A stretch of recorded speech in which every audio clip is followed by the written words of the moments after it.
মাধ্যমিকের শিক্ষার্থী বন্ধুরা, আজকে শেখাবো মদ। মদের হরফ তিনটি: আলিফ, ইয়া, ওয়াও। জবরের বামে যদি আলিফ আসে তাহলে সেখানে জবরকে এক আলিফ টেনে পড়তে হয়। আবার জেরের বামে যদি ইয়া আসে তবে সেই জেরকে এক আলিফ টেনে পড়তে হয়। আবার পেশের বামে যদি ওয়াও আসে, ওয়াও ছাকিন আসে, তাহলে সেই পেশকে এক আলিফ টেনে পড়তে হয়।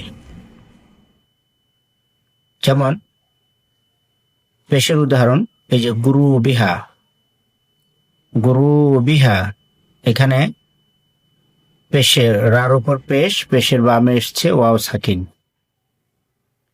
এরপরে জবরের বামে যেমন লাউলা, এই যে জবরের বামে আলিফ খালি এসেছে, এখানে জবরটাকে এক আলিফ টেনে পড়তে হবে। এরপরে জেরের উদাহরণ যেমন এই যে ওয়াকাযালিকা নাজজি, এখানে জায়ের নিচে জের, জেরের পরে ইয়া সাকিন এসেছে, এখন এই জেরটাকে, জায়ের জেরটাকে এক আলিফ টেনে পড়তে হবে।